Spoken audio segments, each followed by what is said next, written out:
Here is something that nobody in your school ever told you.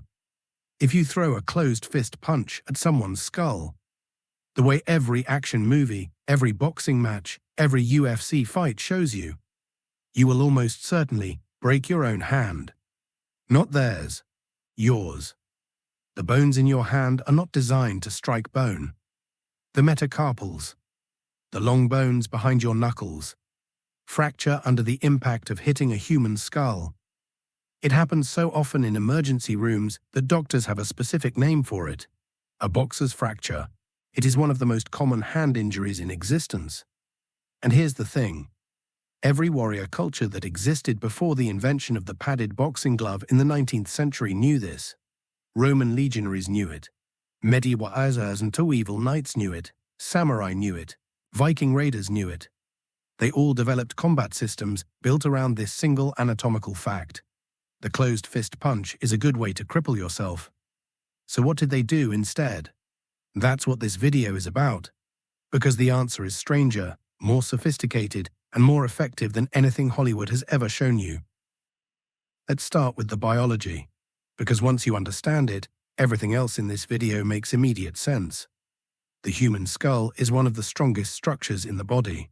The frontal bone, the forehead, can withstand extraordinary impact force. Forensic biomechanics researchers have measured the force required to fracture a human skull and found it varies significantly by location, but the frontal bone in particular is genuinely formidable. Studies have measured it, withstanding forces upward of 2,300 newtons before fracturing. That is roughly the weight of a small car pressing on a single point. Your hand is not built to that specification. The metacarpal bones, specifically the fourth and fifth metacarpals behind your ring and little finger, are relatively slender. When you throw a closed fist punch and land on the top of those knuckles, the force travels directly down those bones. If the target is hard enough, a skull, a jaw, a cheekbone, and the alignment is slightly off, those bones buckle. A boxer's fracture, technically a fracture of the fifth metacarpal neck, is so named precisely because it is the signature injury of untrained or unprotected punching. Emergency rooms see it constantly. People punch walls in anger, punch people in bar fights, and end up with a hand that cannot grip properly for 6 to 8 weeks. Modern boxers can punch because they wear gloves. The glove does two things. It distributes impact across a larger surface area, reducing peak force on any single bone, and it slightly cushions the deceleration.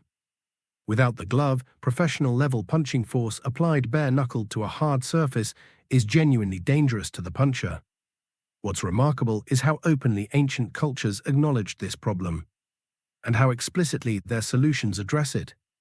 Ancient Greek boxers, Pygmakia fighters, wrapped their hands in leather straps called himantes. These were not gloves. They were wraps, leaving the fingers free. Later Roman boxers developed the cestus, a more brutal device involving leather, metal studs, or weighted knuckles. These were not padding for the opponent's benefit. They were structural reinforcement for the boxer's own hand. The ancient understanding was explicit. Bare knuckles on bone is a losing proposition for the puncher. You need to either reinforce the hand or, and this is what most warrior traditions chose, stop punching entirely and use something better. What's something better depends on the culture. But the answer, across almost every serious pre-modern combat tradition on Earth, converges on the same set of solutions, and they are all more effective than the closed fist punch. The single most common alternative to the closed fist punch across warrior traditions is the open hand strike. The palm strike, the heel of hand, the edge of hand. The heel of the palm is a dense, shock-absorbing pad of tissue backed by the much more robust carpals, the cluster of small bones at the wrist. When you strike with the heel of your palm rather than your knuckles, you are hitting with a surface that is both harder and better structurally supported than any part of your fist. You can hit a skull with the heel of your palm at full force without significant risk of injuring your own hand. Kalaripayattu, the South Indian martial art that predates almost everything else, is built almost entirely around open-hand strikes, fingertip strikes, and edge-of-hand attacks. The training methodology specifically develops the fingers and the edge of the hand as weapons through years of the conditioning, because a hardened hand edge can deliver focused force to vulnerable targets. The throat, the temple, the back of the neck, that a closed fist cannot reach efficiently. Medieval European combat manuals. The Fechtbücher, the fighting treatises that have survived from the 13th through the 16th centuries, show almost no closed fist punching when fighters are unarmored. What they show extensively is grappling, throwing, joint manipulation, and targeted strikes with the heel of the hand, the elbow, and the forearm. The elbow, in particular, appears again and again across traditions as the preferred close-range weapon. The olecranon, the point of the elbow, is the densest, hardest external point on the human body that can be effectively weaponized. It cannot be broken by impact the way a metacarpal can. It delivers devastating force to a small surface area, and at close range, the range where most real fights actually happen. It is more powerful and more accurate than a punch. The Roman legionary is one of history's most studied and most effective soldiers. His combat system was designed around one core insight. Close with the enemy as fast as possible, get inside the range of their weapons, and end the fight with your short blade at contact distance. The scutum, the large rectangular shield, was not primarily a defensive tool, it was an offensive weapon. Legionaries were trained to punch forward with the shield boss, the metal reinforcement at the center, targeting the opponent's face, throat, and solar plexus. The shield boss strike was the Roman legionaries' primary empty-hand weapon. It was, functionally, a strike with a metal disc, backed by the full body weight of a trained soldier. When the shield was unavailable or the fight went to the ground, Roman military training, which incorporated elements of Pankration and Greek wrestling, emphasized elbows, headbutts, knees, and grappling. The closed fist punch is almost entirely absent from surviving Roman military training descriptions. The Romans understood something modern action movies ignore entirely. In a real fight, your hands are tools you need to keep working. Breaking your hand on someone's skull in the first exchange and then trying to continue fighting is not a viable combat strategy. Protect your hands, use your elbows. The samurai presents perhaps the most fully developed example of a warrior tradition that explicitly built around the impossibility of punching. The reason is straightforward. Samurai fought in armor. Punching an armored opponent with a bare fist is not just ineffective, it is actively self-destructive on a level that makes the boxer's fracture look minor. You would shatter your hand on steel plate. The entire Jujutsu tradition, the unarmed component of samurai combat, was developed specifically to deal with armored opponents where striking was not an option. Jujutsu is built on joint locks, throws, chokes, and the precise manipulation of an opponent's balance and structure. The goal was not to damage the opponent's body with impact. It was to put them in a position where they could be finished with a blade, or where they physically could not continue fighting. Takedowns that exposed the gaps in armor, chokes that required no impact at all, wrist locks that required only leverage.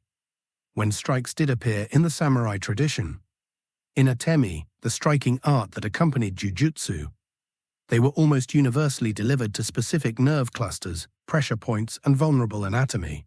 The temple, the throat, the armpit, the inside of the elbow. Targets where soft tissue or vulnerable structure meant you could cause maximum disruption with minimum force from your own hand.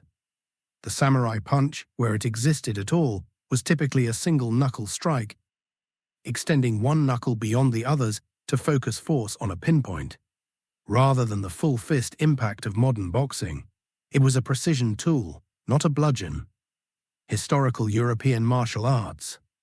HEMA has in the last 20 years done extraordinary work recovering the actual combat systems of medieval Europe from surviving manuscripts. What those manuscripts show is consistent with everything we've seen elsewhere. The Codex Wallerstein, the Flos Duellatorum of Fiore dei Liberi, the works of Hans Talhofer. These are 14th and 15th century fighting manuals with detailed illustrations of unarmed combat. They show grappling, wrestling, throws, joint locks and weapon-based techniques extensively. They show closed fist punching almost never.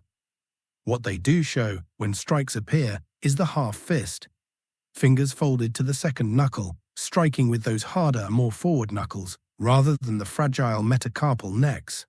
The hammer fist, striking with the bottom of a closed hand, the same dense tissue as the heel of the palm, and above all the elbow and the knee as the weapons of choice when clinched at close range. Fiore dei Liberi, writing in 1409, explicitly describes the tactical situation of unarmed combat as a grappling problem, not a striking problem. You close, you control the opponent's structure, you throw them or break a joint or choke them. Striking is secondary, used to set up the grappling, not as an end in itself. The closed fist punch, as the default weapon of unarmed combat, is a surprisingly recent invention, and it has a specific origin point, the adoption of padded boxing gloves and the codification of the Queensberry rules in 1867. Bare-knuckle boxing, which existed before 1867, was actually a grappling-heavy sport. Bare-knuckle fighters threw relatively few punches compared to modern boxers. They clinched constantly, they wrestled, they threw. The punches they did throw were typically aimed at the body rather than the head, because head punches in bare-knuckle fighting broke hands at a meaningful rate. The introduction of padded gloves changed the biomechanics entirely. Suddenly, you could punch to the head without shattering your hand. You could throw combinations. You could punch at full force without the same risk. And the rules that accompanied the gloves. No wrestling, no grappling, stand and exchange. Removed all the tools that ancient fighters had used instead. The result was a sport that looked more violent than bare-knuckle boxing. More head punches, more knockouts. But was paradoxically safer for the hands of the fighters. And because that sport, modern boxing, became the dominant model for what fighting looked like in popular culture, the closed fist punch became the default mental image of combat worldwide. Movies, television, video games, they all inherited the boxing glove model of fighting. The fist became the universal symbol of combat. And the 2,000 years of warrior tradition that said, "Don't punch with a closed fist if you value your hand," was quietly forgotten. Here's the deepest irony: mixed martial arts, which markets itself as the return to real, no-rules fighting, reintroduced grappling, throws, and ground fighting to popular combat sports. It restored many of the tools ancient fighters used. But it kept the gloves, and because it kept the gloves, it kept the closed fist punch as the primary striking weapon. MMA fighters wear 4-ounce gloves, much smaller than boxing gloves, but still gloves. They still protect the metacarpals enough to enable head punching at full power. Take those gloves off, and you would see a very different sport. One that looked much more like Pankration, much more like medieval grappling, and much less like boxing. The fighters who compete in bare-knuckle boxing events, which have seen a revival in recent years, report the same thing. You throw fewer punches, you throw them differently. You target the body more, you clinch more. You instinctively start fighting the way ancient fighters did. Because your hands are sending you the same message ancient fighters' hands sent them. There's a deeper point underneath all of this that's worth making explicitly. Modern combat sports, boxing, MMA, kickboxing, are designed around rules and equipment that make them safe enough to practice and spectate. Those rules and that equipment shape what techniques develop and what techniques die out. The closed fist head punch survived and became dominant because the equipment made it viable. That doesn't mean it's the optimal technique for real unarmed combat. It means it's the optimal technique for a specific rule set. Ancient warrior cultures had a different rule set. Their rule set was, keep your hands working, keep fighting, don't cripple yourself in the first exchange. And so their techniques developed differently. Toward open hands, elbows, grappling, throws, and joint manipulation. Toward systems where the goal was total physical control of another person, not the exchange of impacts. When modern self-defense instructors and combat researchers look at what actually works in uncontrolled real-world violence, outside the ring, without rules, without gloves, they consistently rediscover the same things ancient warriors knew: Grappling matters more than striking. Elbows are more reliable than punches. Controlling an opponent's structure beats trying to damage their body through impact. The ancient fighters were not primitive. They were not unsophisticated. They had simply solved the same problem with different constraints. And their solutions, developed over millennia of actual lethal combat, were rational, biomechanically sound, and in many ways more sophisticated than what replaced them.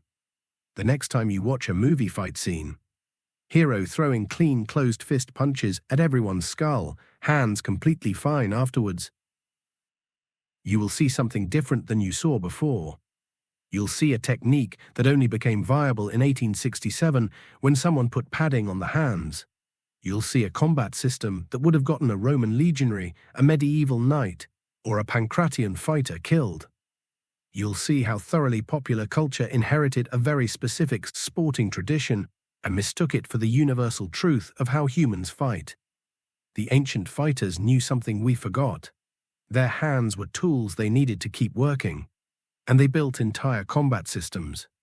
Systems sophisticated enough that versions of them are still taught in dojos and HEMA clubs and in military training programs today. Around protecting those tools.